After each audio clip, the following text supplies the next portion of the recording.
నమస్కారం. N9 news కి స్వాగతం. హెడ్లైన్ చూద్దాం.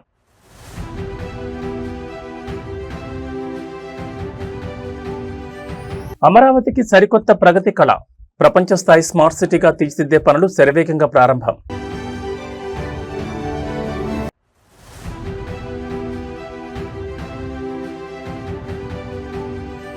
ప్రభుత్వ బడుల వైపు పేద మధ్యతరగతి చూపు. ఈ ఏడాది కొత్తగా 1.06 లక్షల మంది విద్యార్థుల ప్రవేశం.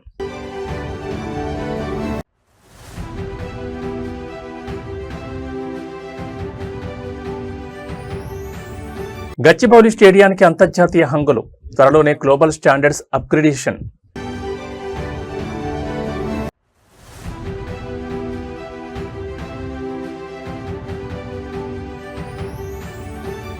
తెలంగాణలో ఒంటరి మహిళలకు శుభవార్త. ఆగస్టు 15 నుంచి నూతన పెన్షన్ల పంపిణీ. ఇక డీటెయిల్స్ చూస్తే ఆంధ్రప్రదేశ్ ప్రజల ఆత్మగౌరవం, కోట్లాది మంది ఆకాంక్షల ప్రతిరూపం మన ప్రజా రాజధాని అమరావతి సరికొత్త ప్రగతి వైపు దూసుకుపోతోంది.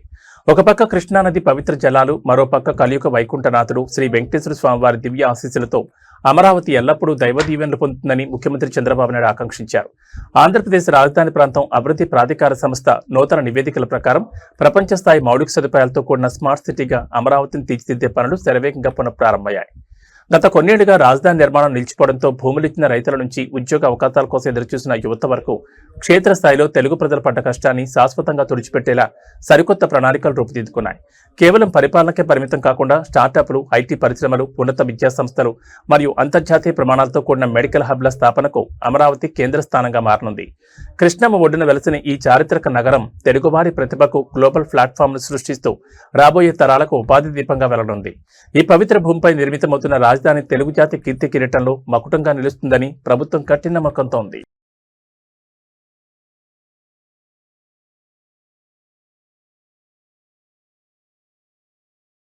ఆంధ్రప్రదేశ్లో ప్రభుత్వ విద్యా వ్యవస్థ రూపురేఖలు మారుతున్నాయి. ప్రభుత్వ పాఠశాలలో నాణ్యమైన విద్య, వినూత్న సంస్కరణల వల్ల ప్రభుత్వ విద్యపై నమ్మకం క్రమంగా పెరుగుతోంది. ఈ క్రమంలోనే కడప జిల్లా ప్రొద్దుటూరు దొరసానిపల్లి ప్రభుత్వ జడ్పీ పాఠశాలలో రాష్ట్ర విద్యాశాఖ మంత్రి నారా లోకేష్ విద్యా ప్రమాణాలపై ఉన్నత స్థాయి సమీక్ష నిర్వహించారు. ఈ ఏడాది రికార్డు స్థాయిలో కొత్తగా 1.06 లక్షల మంది విద్యార్థులు ప్రభుత్వ బడిలో చేరడంపై ఆయన హర్షం వ్యక్తం చేశారు. పాఠశాల విద్యాశాఖ తాజా ప్రవేశాల నివేదిక ప్రకారం ప్రభుత్వం ప్రవేశపెట్టిన విద్యా సంస్కరణలు, ఉపాధ్యాయుల నిరంతర శ్రమ వల్ల 10వ తరగతి ఫలితాల్లో ప్రభుత్వ స్కూళ్ల విద్యార్థులు అద్భుతమైన మార్కులు సాధించారు. గతంలో ప్రభుత్వ స్కూళ్లలో సరైన మౌలిక వస్తువులు లేక ప్రైవేట్ స్కూళ్లకు వెళ్లలేక పేద విద్యార్థులు, వారి తల్లిదండ్రులు పడ్డ కష్టాన్ని అధిగమించేలా ఈ విద్యా సంవత్సరం విప్లవాత్మక మార్పులు తీసుకొచ్చారు. ప్రభుత్వ పాఠశాలలపై ప్రజల్లో విశ్వాసం పెరగడంతోనే ఈ ఏడాది ఏకంగా 1,00,000కు పైగా విద్యార్థులు ప్రైవేట్ పాఠశాలల నుంచి ప్రభుత్వ బడులకు తరలివచ్చారు. ఇంత పెద్ద సంఖ్యలో విద్యార్థులు చేరడంతో మనందరిపై బాధ్యత మరింత పెరిగిందని దొరసానిపల్లి జడ్పీ హైస్కూల్ సమీక్షా సమావేశంలో నారా లోకేష్ స్పష్టం చేశారు. ప్రతి విద్యార్థికి వ్యక్తిగత శ్రద్ధతో ఉత్తమ ఫలితాలు అందించేలా ఉపాధ్యాయులు, అధికారులు సమన్వయంతో కృషి చేయాలని పిలుపునిచ్చారు.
తెలంగాణ క్రీడా రంగానికి పూర్వవైభవం తీసుకురావడమే ధ్యేయంగా అడుగులు వేస్తున్న రాష్ట్ర ప్రభుత్వం సరికొత్త క్రీడా విప్లవానికి నాంది పలికింది.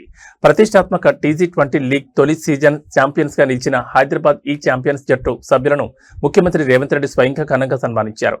హైదరాబాద్ లోని MCRHRD వేదికగా సాగిన వేడుకలో విజేతలకు నగదు బహుమతి చెక్కులను అందజేయడమే కాకుండా గ్రామీణ క్రీడాకారులను వెలికితీసేందుకు గచ్చిబౌలి స్టేడియాన్ని అంతర్జాతీయ ప్రమాణాలతో తీర్చిదిద్దేందుకు ప్రత్యేక ప్రణాళికలను సీఎం ప్రకటించారు.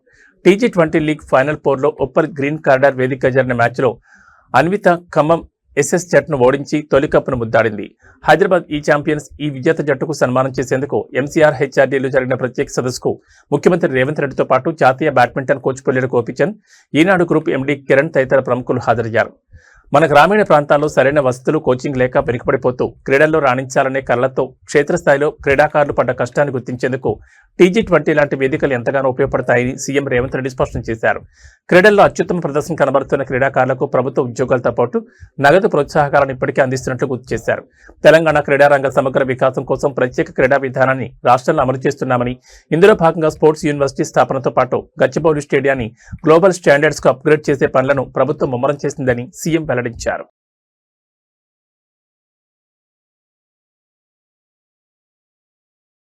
తెలంగాణలో సామాజిక భద్రతను మరింత బలోపేతం చేసే దిశగా ప్రభుత్వం అడుగులు వేస్తోంది. అర్హులైన ప్రతి ఒంటరి మహిళకు అండగా నిలవాలనే సంకల్పంతో సరికొత్త పెన్షన్ల పంపిణీకి ముహూర్తం ఖరారైంది. ములుగు జిల్లా పర్యటనలో ఉన్న రాష్ట్ర గ్రామీణాభివృద్ధి శాఖ మంత్రి సీతక్క ఆగస్టు 15 నుంచి నూతన పెన్షన్లను లబ్ధిదారులకు అందజేయనున్నట్లు అధికారికంగా ప్రకటించారు. ఎలాంటి అక్రమాలకు తావు లేకుండా క్షేత్రస్థాయి పరిశీలన పటిష్టం చేయాలని అధికారులను ఆదేశించారు. ములుగు జిల్లా గ్రామీణాభివృద్ధి సంస్థ అంతర్గత వర్కింగ్ గైడ్లైన్స్ ప్రకారం నూతన పెన్షన్ లబ్ధిదారుల జాబితాను పూర్తి పారదర్శకంగా ఎక్కడా పొరపాట్లకు తావు లేకుండా సిద్ధం చేయాలని క్షేత్రస్థాయి అధికారులను మంత్రి సీతక్క ఆదేశించారు. గతంలో అర్హత ఉండి కూడా దరఖాస్తులు పెండింగ్ లో ఉండిపోవడం, కార్యాలయాల చుట్టూ తిరిగిన సమాచారం అందక సామాన్య లబ్ధిదారులు పడ్డ కష్టాన్ని శాశ్వతంగా తొలగించడానికి మున్ముందు పకడ్బందీ వెరిఫికేషన్ ప్రక్రియ కొనసాగనుంది. ప్రస్తుతం పెన్షన్లు పొందుతూ మరణించిన లబ్ధిదారుల పేర్లను జాబితా నుంచి తక్షణమే తొలగించాలని, తద్వారా నిధుల దుర్వినియోగానికి చెక్ పెట్టొచ్చని స్పష్టం చేశారు. ప్రభుత్వ సంక్షేమ పథకాలపై గ్రామస్థాయి నుంచి ప్రజల్లో అవగాహన కల్పించేలా స్థానిక ప్రజాప్రతినిధులు మరింత క్రియాశీలక పాత్ర పోషించాలని మంత్రి సూచించారు. ఈలోపు పెండింగ్ దరఖాస్తుల క్లియరెన్స్ కోసం ప్రత్యేక డ్రైవ్ చేపట్టాలని ములుగు జిల్లా యంత్రాంగానికి దిశానిర్దేశం చేశారు. కాబట్టి అందరికి ఎవరికి ఏ అర్హత అంటే ఎలిజిబిలిటీ ఉందో వాళ్ళకి సంబంధించిన స్కీమ్స్ కూడా అందరికి అందజేయాలనే ఉద్దేశంతో పనిచేస్తా ఉన్నాం. వచ్చే 15వ తారీఖు నాడు మాక్సిమం అందరు మహిళలు ఎవరైతే విడోస్ ఉన్నారో, సింగిల్ ఉమెన్ ఉన్నారో వాళ్ళందరికి కూడా పెన్షన్స్ ఇచ్చే స్కీమ్ ను కూడా మనం తీసుకురాబోతున్నాం.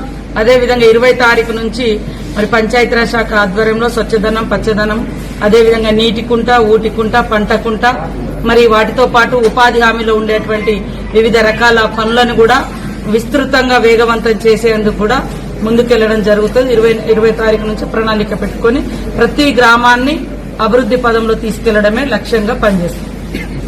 భారతీయ రైల్వే నెట్వర్క్ భవిష్యత్ దిశను మార్చే సరికొత్త పర్యావరణహిత రవాణా శకం ప్రారంభమైంది. బొగ్గు, డీజిల్, ఓవర్ హెడ్ విద్యుత్ లైన్లతో ఏమాత్రం పని లేకుండా సొంతంగా రైల్లోనే స్వచ్ఛమైన హైడ్రోజన్ ఇంధనం ద్వారా విద్యుత్తును ఉత్పత్తి చేసుకుని నడిచే దేశంలోనే మొట్టమొదటి హైడ్రోజన్ ప్యాసింజర్ రైలును ప్రధానమంత్రి నరేంద్ర మోడీ ప్రారంభించారు. హర్యానాలోని జింద్ రైల్వే స్టేషన్ నుంచి పచ్చి జెండా ఊపి ప్రారంభించిన ఈ రైలు ఉత్తర రైల్వే పరిధిలోని జింద్, సోనిపట్ మధ్య 89 కిలోమీటర్ల మేర ప్రయాణించనుంది. రైల్వే బోర్డు మరియు research designs and standards organisation అధికారిక సాంకేతిక నివేదికల ప్రకారం ఈ హైడ్రోజన్ రైలు మొత్తం 10 కోచ్ల కాన్ఫిగరేషన్తో రూపొందించింది. ప్రపంచవ్యాప్తంగా అందుబాటులో ఉన్న హైడ్రోజన్ ట్రైన్ల కంటే ఇది అత్యంత పొడవైన ప్యాసింజర్ రైలుగా గుర్తింపు పొందింది. ఈ రైల్లో ఒక చిన్నపాటి పవర్ ప్లాంట్ తరహాలో proton exchange membrane fuel cell అమర్చబడింది. రైలుకు ఇరువైపులా ఉన్న 2 డ్రైవింగ్ పవర్ కార్లు తలా 1200 kW చొప్పున మొత్తం 3200 HP సామర్థ్యంతో కూడిన అల్ట్రా పవర్ ప్రొపల్షన్ వ్యవస్థను కలిగి ఉన్నాయి. గతంలో డీజిల్ ఇంజన్ల నుంచి వెలువడైపోగా విపరీతమైన శబ్దం వల్ల పర్యావరణం పాడైపోతూ రైల్వే ప్రయాణంలో క్షేత్రస్థాయిలో ప్రయాణికులు పడ్డ కష్టాన్ని పూర్తిగా తుడిచిపెట్టేలా ఈ రైలును శబ్దరహితంగా తీర్చిదిద్దారు. భద్రతకు అత్యంత ప్రాధాన్యతనిస్తూ హైడ్రోజన్ లీక్, అగ్ని ప్రమాదాలను సెకండ్ల వ్యవధిలో గుర్తించే సెన్సార్లతో పాటు ఒకవేళ లీక్ జరిగినా అది ఎక్కడా పేరుకుపోకుండా వాతావరణంలో సులువుగా కరిగిపోయేలా ప్రత్యేక నాన్ స్టాప్ వెంటిలేషన్ వ్యవస్థను ఇందులో ఏర్పాటు చేశారు. हाइड्रोजन ट्रेन हरी झंडी मिल चुकी है। 10 डिब्बों वाली ट्रेन जींद से सोनीपत के बीच की 90 किलोमीटर की दूरी को करीब 2 घंटे में तय करेगी। अगर वैश्विक स्तर पर देखें तो अब भारत उन चुनिंदा देशों में शामिल है जहां पर हाइड्रोजन ट्रेन्स संचालित की जाती हैं। और अक्सर हमने देखा है कि जो विदेशी ट्रेन्स हैं उनमें 2 या 3 कोचेज ही होते हैं। भारत में ये सबसे लंबी ट्रेन 10 कोचों वाली चलाई गई है। लगभग 2600 यात्रियों की क्षमता होगी। हाइड्रोजन फ्यूल सेल से बिजली उत्पादन किया जाएगा और डिजाइन ऐसी की गई है कि इसकी जो रफ्तार है, उसकी जो स्पीड है वो करीब 110 किलोमीटर प्रति घंटा। लेकिन आपने देखा होगा कि ये जो दूरी है 90 किलोमीटर की वो 2 घंटे में तय की जा रही है, यानी अभी इसकी स्पीड कम रखी गई है। इसको भारतीय ट्रैक्स पर संचालित किया जा रहा है। पायलट प्रोजेक्ट है, देश की पहली हाइड्रोजन ट्रेन। इसके सफल संचालन के बाद ऐसे रूट्स जहां पर इलेक्ट्रिफिकेशन नहीं हुआ है वहां पर हाइड्रोजन ट्रेन को चलाया जाएगा। ఆంధ్రప్రదేశ్లో సోషల్ మీడియా వేదికగా సాగుతున్న అరెస్టుల పర్వంలో మరో కీలక న్యాయస్థాన పరిణామం చోటు చేసుకుంది. రాప్తాడుకు చెందిన YSRCP social media activist Kuruba Srikanth రిమాండ్ను కోర్టు తోసిపుచ్చింది.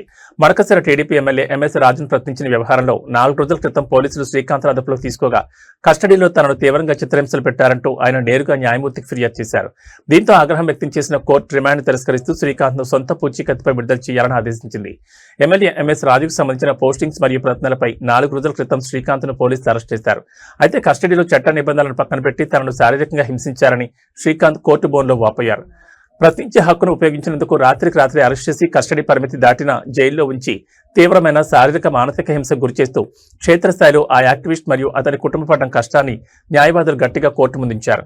దీంతో నిందితుడిపై మోపిన సెక్షన్లు, పోలీసుల అరెస్టు విధానాన్ని తీవ్రంగా పరిశీలించిన జడ్జ్ రిమాండ్ అభ్యర్థులను కొట్టివేశారు.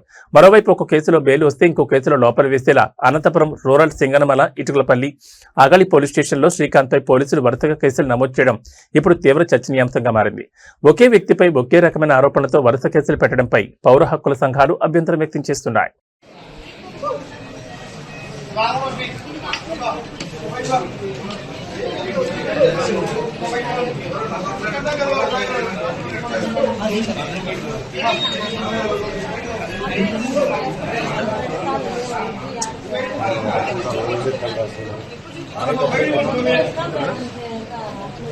కేంద్ర రాష్ట్ర ప్రభుత్వాల డబుల్ ఇంజిన్ సమన్వయంతో ఆంధ్రప్రదేశ్ ఆర్థిక అభివృద్ధి సరికొత్త పుంతలు తొక్కుతోంది. ఇందులో భాగంగానే రేపు పల్నాడు జిల్లా నరసరావుపేటలో కేంద్ర ప్రభుత్వ పథకాల కింద లబ్ధిదారులకు భారీ ఎత్తున రుణాలు అందించేందుకు ప్రతిష్టాత్మక రుణమేళా కార్యక్రమాన్ని ప్రభుత్వం ఏర్పాటు చేసింది.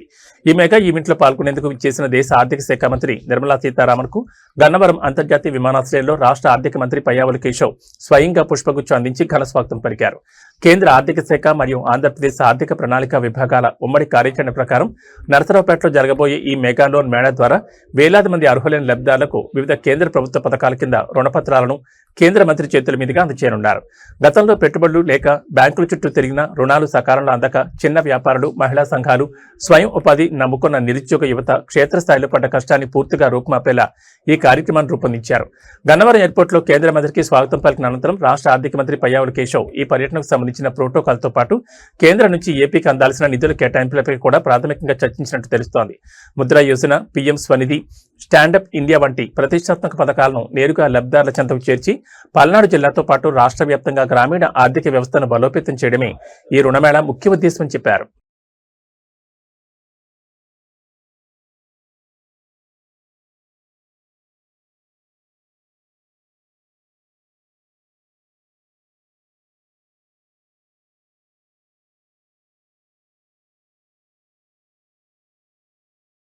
చట్టం ముందు అందరూ సమానులే, రాజ్యాంగం కల్పించిన హక్కులు అందరికీ ఒకటే. కానీ క్షేత్రస్థాయిలో పోలీసుల చర్యలు చూస్తుంటే నిజంగానే అందరికీ ఒకే రకమైన ట్రీట్మెంట్ అందుతుందా అని అనుమానాలు బలపడుతున్నాయి.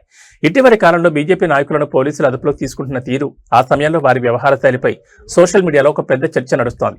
అరెస్టైన నేతలకు పోలీస్ వాహనాల్లోనే సెల్ఫీ వీడియోలు తీసుకునేంత స్వేచ్ఛ ఇస్తున్న పోలీసులు అదే ఒక సామాన్య పౌరుడు చిన్న తప్పు చేసినా లేదా ఆందోళనలో పాల్గొన్నా ఎలాంటి ట్రీట్మెంట్ ఇస్తారో మనందరికీ తెలిసిందేనంటూ నెట్చెన్లో నిలదీస్తున్నారు. శాంతి భద్రతల పరిరక్షణ పేరుతో పోలీసులు అనుసరిస్తున్న ద్వంద్వ విధానాలపై సామాన్య ప్రజానీకం తీవ్ర అసంతృప్తిని వ్యక్తం చేస్తోంది. బీజేపీ నాయకురాలు కొంపెళ్ల మాధవిలత తదితర రాజకీయ ప్రముఖులను పోలీసులు వాహనాల్లోకి ఎక్కించినప్పుడు వారు చాలా సులువుగా మొబైల్స్ వాడుతూ సెల్ఫీ వీడియోలు రికార్డ్ చేస్తూ సోషల్ మీడియాలో పోస్ట్ చేసేందుకు లైన్ క్లియర్ అవుతోంది. ప్రతిరోజు ట్రాఫిక్ చలాన్ల దగ్గర నుంచి చిన్నపాటి పోలీస్ స్టేషన్ గొడవల వరకు తీవ్రమైన ఒత్తిడిని, మానసిక ఆందోళన ఎదుర్కొంటూ సామాన్య ప్రజలు పడుతున్న కష్టాన్ని పోల్చి చూస్తే రాజకీయ నేతలకు లభిస్తున్న ప్రివిలేజ్ స్పష్టంగా కనిపిస్తోందని విమర్శకులు చెబుతున్నారు. సాధారణ పౌరులను పోలీస్ స్టేషన్లకు తరలించేటప్పుడు కనీస సమాచారం ఇచ్చే అవకాశం కూడా లేకుండా ఫోన్లు లాక్కుంటున్నారని, అదే రాజకీయ నేతలకు మాత్రం పోలీస్ వాహనాలే పబ్లిసిటీ ప్లాట్ఫామ్లుగా మారుతున్నాయని ఆరోపణలు వస్తున్నాయి. డెమోక్రటిక్ పోలీసింగ్ మరియు పౌర హక్కుల నిబంధనల ప్రకారం అరెస్ట్ చేసిన ప్రతి వ్యక్తికి ఒకే రకమైన రక్షణ, గౌరవం దక్కాలి. కానీ ప్రాక్టికల్ గా వీఐపీలకు లభిస్తున్న మర్యాదలు, సామాన్యుడిపై ప్రతాపం చూపించే లాఠీలకు మధ్య వ్యత్యాసం ప్రజాస్వామ్యంలో తీవ్రమైన అసమానతలకు దారితీస్తోందని సామాజిక విశ్లేషకులు స్పష్టం చేస్తున్నారు. I'm here detained at the airport with the police force because according to law and order they believe that they would want to maintain law because there's a bonal also going on. I'm right now in the airport. Just look at the surroundings around me. I'm typically detained here.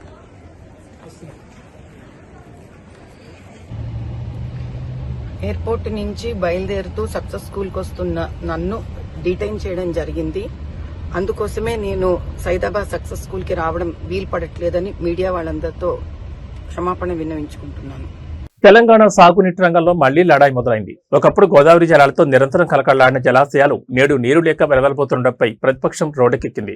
వెంటనే Kannepalli pump house నుండి గోదావరి జలాలను pumping చేసి కొండపోచమ్మ సాగర్ కు విడుదల చేయాలంటూ BRS శ్రేణులు కొండపోచమ్మ సాగర్ వద్ద భారీ నిరసనకు దిగాయి. చేతికొచ్చిన పంటలు కళ్ల ముందే ఎండిపోతుంటే ప్రభుత్వం చూస్తూ ఊరుకుంటోందని, కన్నెపల్లి మోటార్లను తక్షణమే ఆన్ చేయకపోతే రాష్ట్ర వ్యాప్తంగా ఉద్యమిస్తామని గులాబీ నేతలు హెచ్చరిస్తున్నారు. గత ఏడాదితో పోలిస్తే ఈసారి కొండపోచమ్మ సాగర్ జలాశయంలో నీటి నిల్వలు గణనీయంగా తగ్గాయి. ప్రాజెక్టు కింద ఆయకట్టుకు నీరు అందకపోవడంతో వేలాది ఎకరాల్లో వేసిన పంటలు ఎండిపోయే ప్రమాదంలో పడ్డాయి.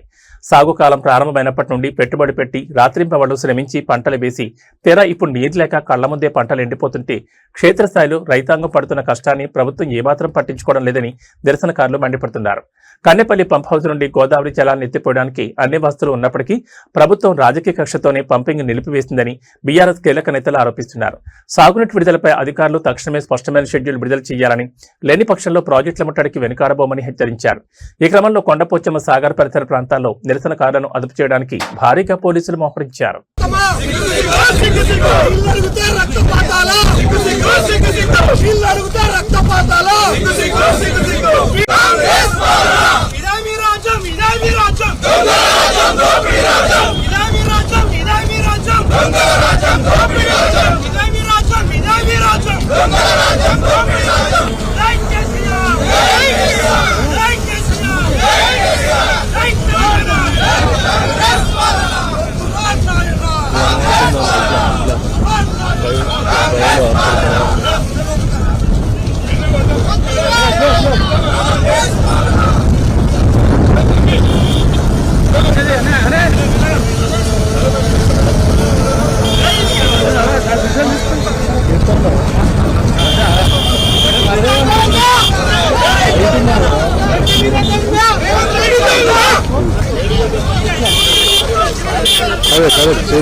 సౌత్ టు నార్త్ వరుస ప్రాజెక్టులతో దూసుకుపోతున్న milky beauty Tamannaah Bhatia career లో మరో భారీ బాలీవుడ్ ఆఫర్ దక్కించుకుంది. హిందీ ఇండస్ట్రీలో సంచలనం సృష్టించిన horror erotic franchise Ragini MMS part 3లో తమన్నా లీడ్ రోల్ ప్లే చేయబోతోంది.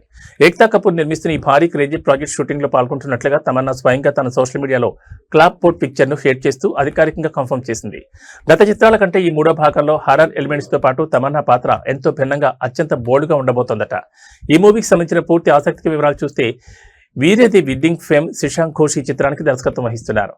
Alt Balaji motion pictures banner పై ఏక్తా కపూర్ ఈ ప్రాజెక్టును అత్యంత ప్రతిష్టాత్మకంగా నిర్మిస్తున్నారు. ఇటీవల వైవిధ్యమైన పాత్రల కోసం చూస్తూ కేవలం గ్లామర్ పాత్రలకే పరిమితం కాకుండా తన యాక్టింగ్ స్కోప్ పెంచుకోవడానికి క్షేత్రస్థాయిలో తమన్నా మరియు ఆమె టీం పడ్డ కష్టాన్ని ఈ ప్రాజెక్ట్ సఫలం చేసేలా కనిపిస్తోంది. ఇప్పటికే అరంనై 4 చిత్రంతో హర్రర్ జోనర్ లో బ్లాక్ బస్టర్ అందుకున్న తమన్నాకు ఈ బాలీవుడ్ హర్రర్ సిరీస్ మరింత ప్లస్ కానుంది. గతంలో ఈ ఫ్రాంచైజీలో వచ్చిన మొదటి పార్ట్లో కైనాజ్ మోతీవాలా, రెండో భాగంలో సన్నీ లియోన్ ప్రధాన పాత్రలు పోషించి సూపర్ హిట్ సాధించారు. ఇప్పుడు మిల్కీ బ్యూటీ తమన్నా వీరిని మించి సరికొత్త నటనతో పాటు బోల్డ్నెస్ మరియు హర్రర్ కలయికతో ప్రేక్షకులను భయపెట్టడానికి సిద్ధమవుతోంది. బంగారం కొనుగోలుదారులకు బులియన్ మార్కెట్ వరుసగా రెండో రోజు కూడా తీపి కబరందించింది. గత కొన్ని వారాలుగా ఆకాశమే హద్దుగా దూసుకెళ్లిన పసిడి ధరలు అంతర్జాతీయ మార్కెట్లో చోటు చేసుకునే పరిణామాల వల్ల ఒక్కసారిగా దిగొచ్చాయి. హైదరాబాద్ బులియన్ మార్కెట్లో నేడు 24 క్యారెట్ల స్వచ్ఛమైన బంగారం ధర 10 గ్రాములకు ఏకంగా ₹760 తగ్గగా ఆభరణాల తయారీకి వాడే 22 క్యారెట్ల పసిడి ధర ₹700 మేరకు క్షీణించింది. పసిడి బాటలోని వెండి ధరలు కూడా స్థిరంగా సాగుతున్నాయి. జాతీయ అంతర్జాతీయ కమోడిటీ మార్కెట్ల తాజా సమాచారం ప్రకారం అమెరికా కన్స్యూమర్ ప్రైస్ ఇండెక్స్ ద్రవ్యోల్బణ గణాంకాలు మరియు గ్లోబల్ స్పాట్ గోల్డ్ ట్రేడింగ్ లో భారీ అమ్మకాల ఒత్తిడి కారణంగా ఈ తగ్గుదల నమోదైంది. ఇటీవల పెళ్లిళ్ల సీజన్ సమీపిస్తున్న తరుణంలో రోజురోజుకు పెరిగిన బంగారం రేట్లతో ఆందోళన చెందుతూ బడ్జెట్ ఎలా సర్దుబాటు చేసుకోవాలో తెలియక క్షేత్రస్థాయిలో సామాన్య కొనుగోలుదారు పడ్డ కష్టాన్ని ఈ తాజా ధరల క్షీణత కాస్త దూరం చేయనుంది. హైదరాబాద్ బులియన్ డెస్క్ సమాచారం ప్రకారం నేడు 24 క్యారెట్ల 10 గ్రాముల బంగారం ధర 1,42,530 వద్ద ముగిసింది. అటు 22 క్యారెట్ల 10 గ్రాముల ఆభరణాల బంగారం ధర 1,30,650కు చేరింది. అయితే కొనుగోలుదారులు గమనించాల్సిన ముఖ్యమైన విషయం ఏంటంటే ఈ ప్రకటించిన బేసిక్ ధరలపై అదనంగా 3% జీఎస్టీ మరియు తయారీ కూలీ అదనంగా చెల్లించాల్సి ఉంటుంది.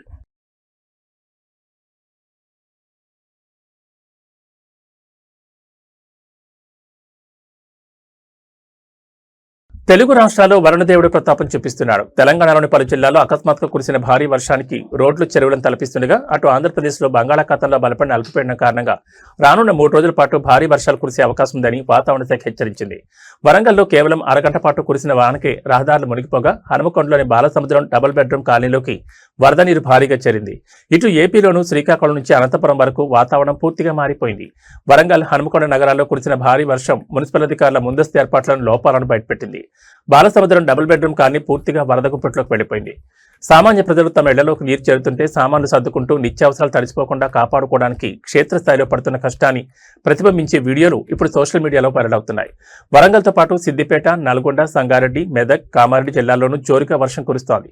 ఇక అటు ఆంధ్రప్రదేశ్లో బంగాళాఖాతం అల్పపీడనం బలపడడంతో పాటు ఉపరితల ఆవర్తనం మరియు ద్రోణి ప్రభావం తీవ్రంగా ఉంది. దీనివల్ల శ్రీకాకుళం, విజయనగరం, పార్వతీపురం, మన్యం, అల్లూరు సీతారామరాజు జిల్లా, ఉభయ గోదావరి జిల్లాలు మరియు రాయలసీమలోని అనంతపురం జిల్లాలో నేటి నుంచి 3 రోజుల పాటు మోస్తరు నుంచి భారీ వర్షాలు కురిసే అవకాశం ఉందని అధికారులు స్పష్టం చేశారు.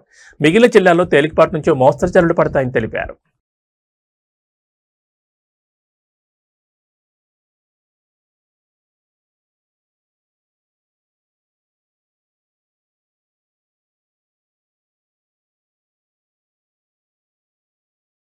ఏబీ బులెటిన్ విశేషాలు. నమస్కారం.